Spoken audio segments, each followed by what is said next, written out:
Depois da China ter anunciado o lançamento da sua moeda digital, que inclusive já está sendo colocado em prática já lá no país asiático, agora chegou a vez do Brasil entrar na onda da moeda digital.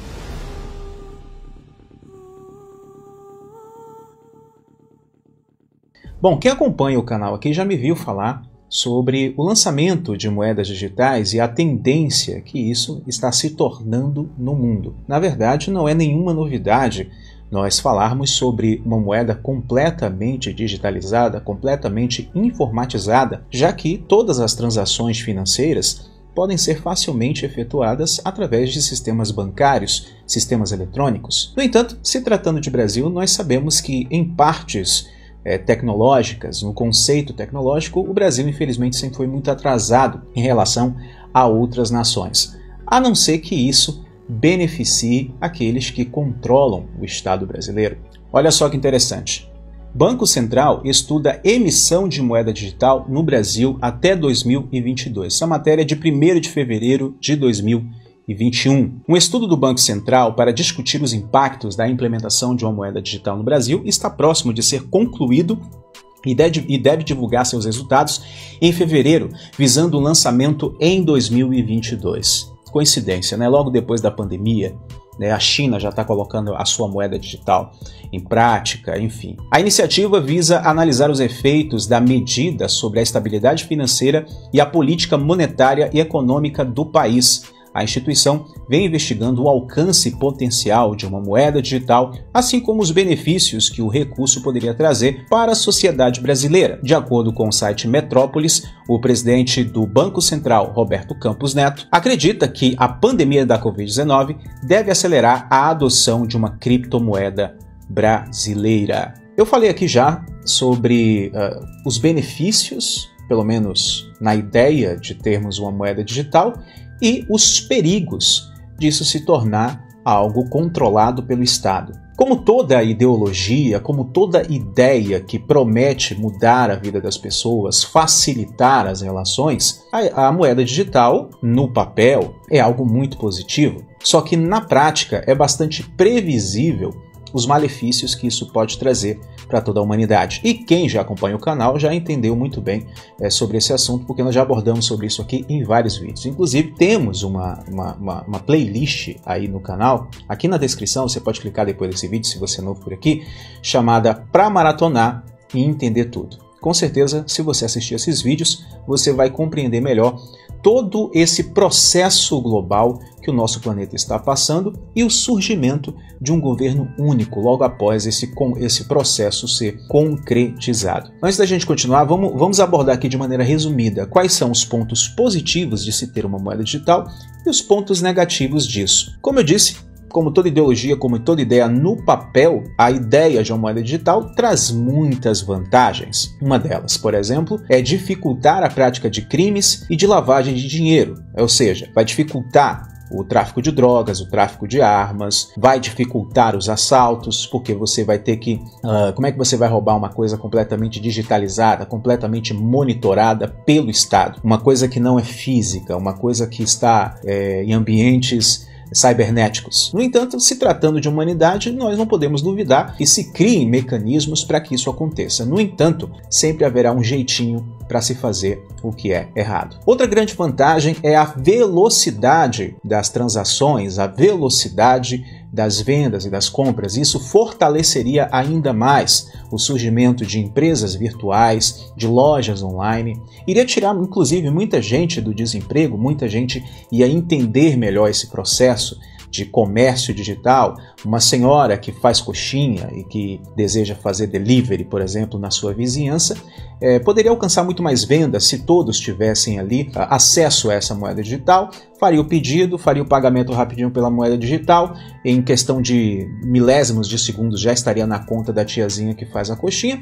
em pouco tempo ela já entregaria a coxinha para que a pessoa pudesse saborear. Isso ia, a priori, fortalecer o mercado, até mesmo o informal. A diferença é que esse mercado informal, ele seria, se a moeda digital ela for proposta pelo Estado brasileiro, inclusive, isso ajudaria ainda mais a fiscalizar esse comércio informal, que antes antes da moeda digital, seria praticamente impossível, né? Outra grande vantagem a priori é que a moeda digital, entre aspas, se tratando do Brasil, sempre haverá um jeitinho para se fazer corrupção, mas a princípio dificultaria a corrupção, a lavagem de dinheiro, o desvio de verbas públicas. Por quê? Porque toda moeda digital ela seria rastreada. Você não tem como esconder uma transação digital. Você não teria como desviar um dinheiro público para uma outra conta sem que essa moeda fosse completamente ligada a você, sem que esse dinheiro fosse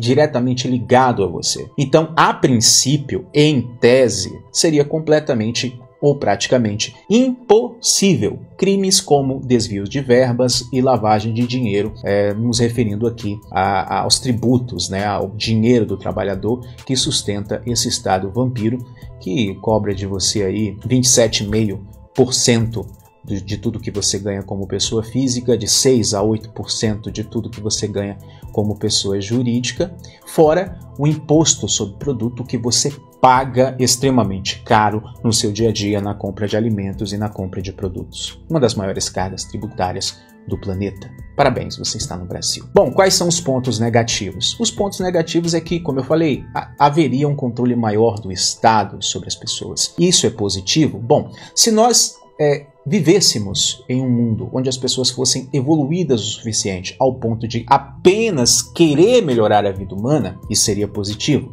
Porque em uma discussão filosófica longa acerca do Estado, eu não vou externar aqui, não vou me estender aqui, mas eu acredito que o Estado é uma espécie de mal necessário. Eu não sou um anarcocapitalista, apesar de concordar com muitas coisas que são ditas e defendidas pelos anarcocapitalistas, e faz bastante sentido. No entanto, ao meu ver, em tese, eu acho que o anarcocapitalismo seria impraticável, porque se o Estado é corrupto, eu acredito que também haveriam milionários, bilionários corruptos, que também estariam pouco se lixando para outras pessoas, né? Mas essa é uma discussão muito mais ampla e que não dá para a gente externar aqui agora. Com esse fortalecimento do controle do Estado, fica muito fácil o Estado fazer o que bem quer com as pessoas. E olha que hoje ele já tem essa capacidade. No entanto, se você é uma pessoa que tem algumas ideias diferentes, ou de repente você queira viver numa espécie de independência longe da sociedade, viver, sei lá, em lugares afastados, mas você de vez em quando precisa comprar alguma espécie de mantimento, você não poderia comprar se não tivesse essa moeda digital. Para ter essa moeda digital, você tem que ter um cadastro. Para você ter um cadastro, você vai ter que se submeter a uma série de imposições do Estado. Ou seja, o pouco de liberdade que você pensa que tem, praticamente iria acabar.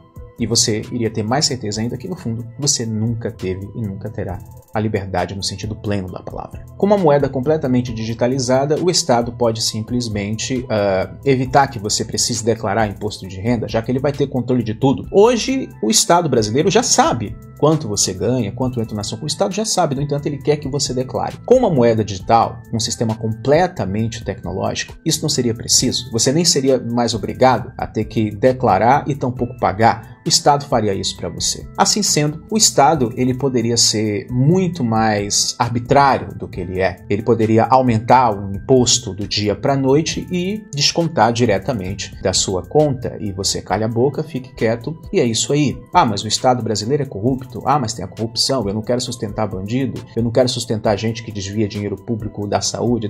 Mas é isso. Cala a boca e fica quieto, senão eu vou dar uma lição em você. Eu vou te dar umas palmadas. E quem sabe eu vou prender você pelo fato de você não querer me dar o que é seu, ainda que eu não faça o que eu prometi fazer com esse dinheiro que eu estou obrigando você a me dar. Outra coisa importante, se cada país começar a fazer ou desenvolver a sua própria moeda digital controlada pelo Estado, que é diferente do Bitcoin, o Bitcoin não é controlado pelo Estado, não é uma moeda estatal, mas se começar a surgir moedas digitais estatais, ficaremos apenas a um passo da criação de um governo mundial único e da criação de uma única moeda. Ora, se todos os países estão usando a tecnologia de moeda digital e se todos os países estão interligados na globalização, ora, e por que não ter uma moeda única? A princípio, em tese também, na teoria, isso seria maravilhoso. né? Nós não teríamos o preço sendo ditado por moedas estrangeiras, como o caso do Brasil, o preço daqui é ditado pelo dólar.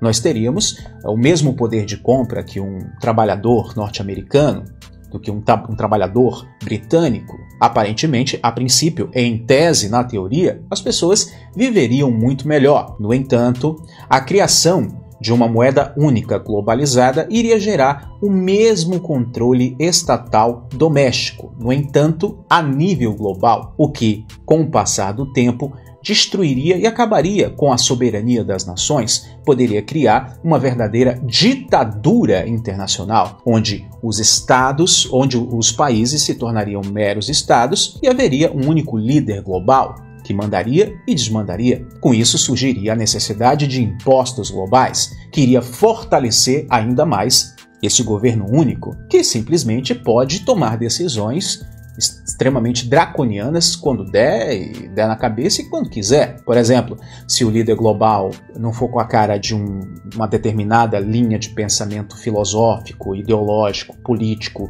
ou religioso ou espiritual ou de espiritualidade, ele poderia provocar uma série de sanções que geraria perseguições a essas tendências, tanto religiosas, quanto políticas, quanto filosóficas. Para a nossa fé cristã, para quem me acompanha, eu também sou cristão, acredito em escatologia bíblica, estudo escatologia bíblica, isso se assemelha muito com o que a Bíblia chama de o governo da besta, o governo do anticristo. E a moeda digital globalizada, ao meu ver, tem todas as características de ser aquilo que a Bíblia chama de a marca da besta, onde ninguém vai poder comprar ou vender se não tiver essa marca, se não tiver essa moeda. Como eu disse, a priori existe uma série de vantagens ou pseudo-vantagens por trás de uma criptomoeda estatal controlada pelo Estado.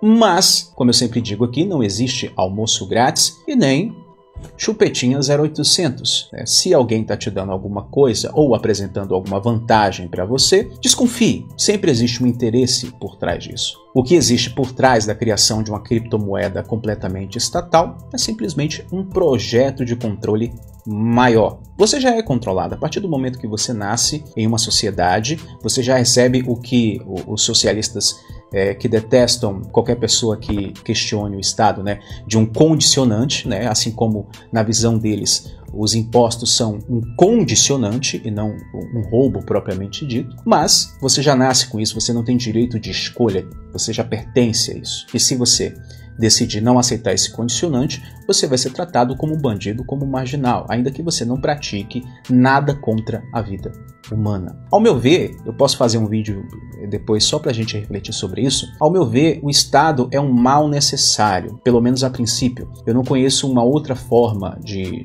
organização social que traria menos barbaridades do que a implementação de um Estado. Se você for olhar bem, todas as tribos primitivas que já existiram, enfim, se existe uma tribo indígena que vivem lá no meio do mato, no meio da selva, eles são algum tipo de Estado, porque eles têm ali a sua forma de organizar, eles têm as suas regras, eles têm as suas leis.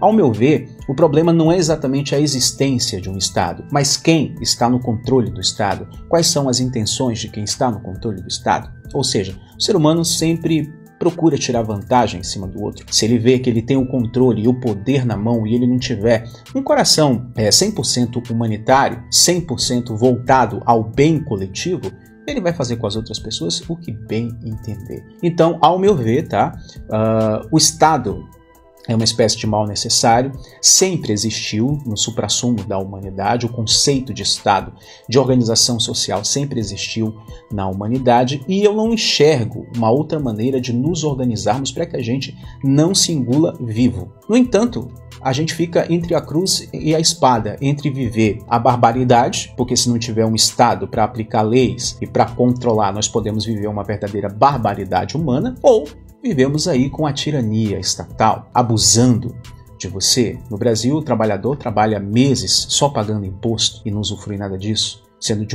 pagando a um Estado que não produz nada e promete trazer coisas em troca para você, para a sociedade, e a gente sabe que não funciona assim. Então é uma discussão muito complexa, gera muitas divergências, tá? E eu quero saber a opinião de vocês sobre tudo isso. Se é novo por aqui, se inscreve, ativa o sininho. Eu espero vocês aí no próximo vídeo, tá ok? Grande abraço, tchau, tchau.